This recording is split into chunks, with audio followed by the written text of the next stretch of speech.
ধর্মের ব্যাপারে আমরা জীবন দিতে রাজি আছি, কিন্তু ধর্মীয় সংগঠনকে আমরা ক্ষমতায় বসাতে রাজি না। হ্যাঁ, এটাই হচ্ছে আমাদের বাংলাদেশের প্রকৃত কালচার এবং আমাদের বাংলাদেশের মানুষের প্রকৃত রূপ হচ্ছে এটাই। এমনিতে দেখবেন ধর্মের জন্য জীবন দিয়ে দিবে, জিহাদের ময়দানে যেতে আমরা সবাই প্রস্তুত আছি, কিন্তু ইসলামিক দলকে ভোট দিতে রাজি না। এবং দিন শেষে এদেশের মানুষ আওয়ামী লীগ অথবা বিএনপি এই দুইটি দলকে মানুষ চুজ করে এবং পছন্দ করে, কারণ তারা তো গণতান্ত্রিক প্রক্রিয়ায় তারা রাজনীতি চর্চা করে। আর ইসলামের দৃষ্টিতে গণতান্ত্রিক যে বিষয়টা সেটা হচ্ছে একদম হারাম।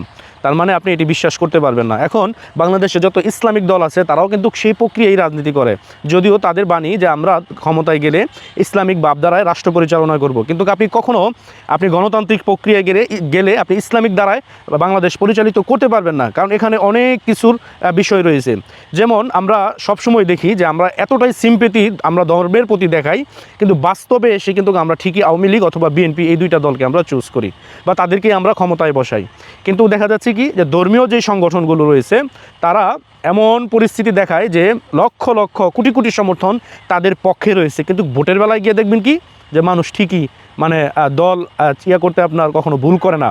ঠিক বাংলাদেশের মানুষ ভোটের সময় হলে কিন্তু আওয়ামী লীগ অথবা বিএনপি এই দুইটা দলকে কিন্তু মানুষ ভোট দিয়ে ক্ষমতায় বসায়। কিন্তু ওই যে আপনার বাকি ইসলামিক দলগুলো রয়েছে বাংলাদেশে, তারা সর্বোচ্চ আপনার 2, 4, 5টা 10টা সিট পায়।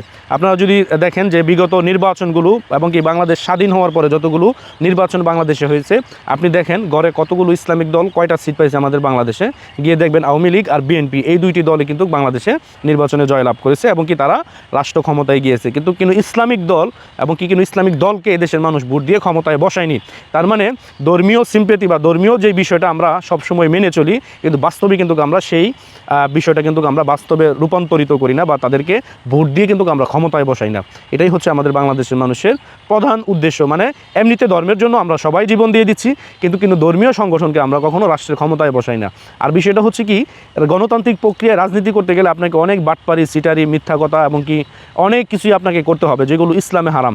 অনেক ইসলামিক সংগঠন আছে যারা আপনার অরাজনৈতিক সংগঠন এবং রাজনীতির বিষয়ে তারা কথা বলে না। বাংলাদেশে এমন অনেক সংগঠন রয়েছে তারা শুধু দাওয়াতি কাজ করে যায় এবং মানুষকে দিনের দাওয়াত দেয়, কিন্তু ধর্মের বেলায় যখন রাজনীতি চলে আসে তখন দেখা যায় যে দিন শেষে মানুষ যতই ধর্মের রাজনীতির নেতাদের পিছনে ছুটাছুটি করুক না কেন, দিন শেষে এদেশের মানুষ আওয়ামী লীগ অথবা বিএনপি এই দুইটা দল ছাড়া কিন্তু মানুষ আর দলই চিনে না।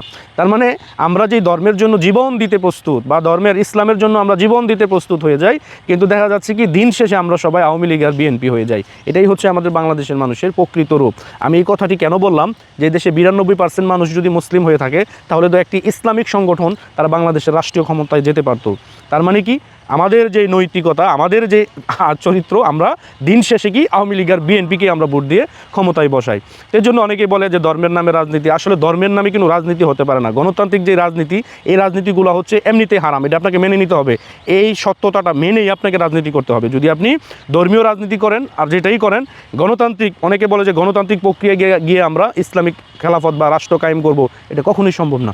এগুলোর স্বপ্ন হয়তো আমাদেরকে দেখাতে পারেন, কিন্তু বর্তমান প্রেক্ষাপটের রাজনীতির দিক দিয়ে যদি আমরা বিবেচনা করি এগুলো কখনো সম্ভব হবে না। এই জন্য রাজনীতির দ্বারা চেঞ্জ করতে হবে। যদি আপনি খেলাফতে বিশ্বাসী হন তাহলে খেলাফতই আপনাকে বিশ্বাস করতে হবে। এটাই হচ্ছে আমাদের প্রকৃত নিয়ম হতে পারে আমাদের মুসলিমদের জন্য। আজকের ভিডিও এই পর্যন্তই। আসসালামু আলাইকুম।